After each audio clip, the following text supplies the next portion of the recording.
Some killers hide in the shadows, others wear white coats. This is the story of Michael Swango, a man who used his medical license not to heal, but to harm. From a young age, he showed an unusual interest in violent deaths. While other kids were watching cartoons, Swango buried himself in crime scene reports and forensic books. His fascination grew darker. He became obsessed with poisons, especially those that could kill silently without a trace. He seemed destined for a life in medicine, but no one knew just how twisted that path would become. During his third year at Southern Illinois University School of Medicine, at least 5 patients died shortly after encounters with Swango. Whispers began circulating among the faculty. Concerns were raised, but instead of action, there was apathy.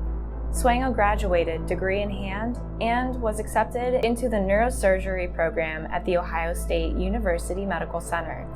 That's when the deaths escalated. Nurses noticed that otherwise stable patients were suddenly dying, and every time, Swango was the intern on duty.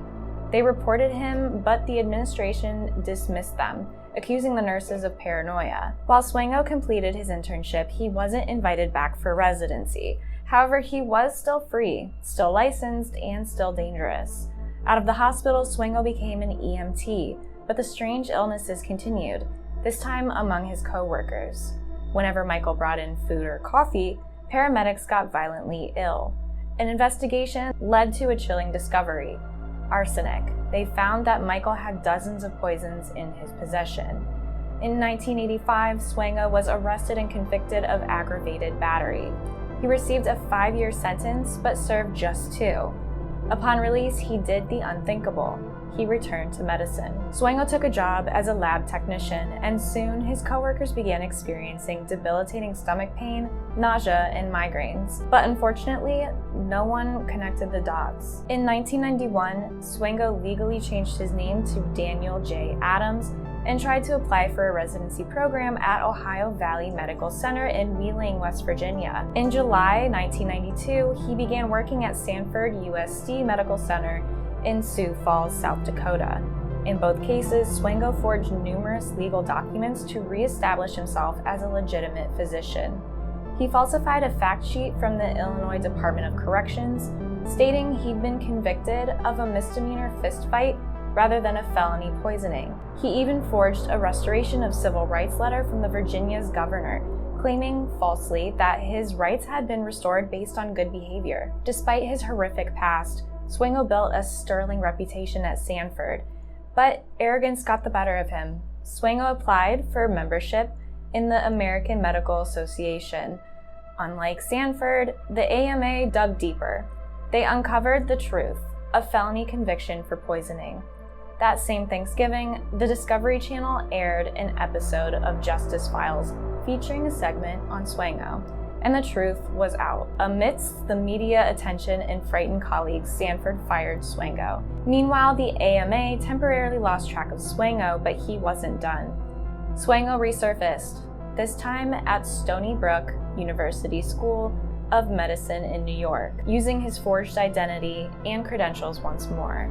He secured a position in the psychiatric residency program with his first rotation at the Veterans Affairs Medical Center in Northport. Once again, patients began dying under mysterious circumstances, and once again, no one acted fast enough. Swango was fired only after it was discovered that he had lied about his previous conviction during the hiring process. That's when the FBI got involved. They tracked Swango to Atlanta, where he was then working as a chemist at a wastewater facility.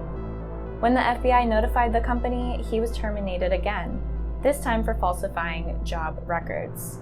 A warrant was issued, but Swango had already fled. He resurfaced in Zimbabwe, working at Manene Hospital under forged documents once again. It wasn't long until patients began mysteriously dying. It took over a year for the pattern to emerge and the evidence to point to Swango. He was arrested in Zimbabwe, but he escaped again before trial, this time hiding in Zambia. After some time, in 1997, he applied for a job in Saudi Arabia. Thankfully, the law finally caught up with him. Swango was arrested at Chicago O'Hare International Airport during a layover. The investigation that followed revealed horrors beyond belief. Federal prosecutors charged him with 3 counts of murder, 1 count of assault, false statements, mail fraud, and conspiracy to commit wire fraud. Although he was only charged for 3 murders, to this day it is thought that he is responsible for the death of upwards of 60 victims and even a few colleagues. Zimbabwean authorities filed their own charges, 7 poisonings, 5 of them fatal. On September 6th of 2000, Michael Swango pleaded guilty to all charges. Swango was sentenced to 3 consecutive life terms without the possibility of parole. Like and subscribe for more infamous medical stories.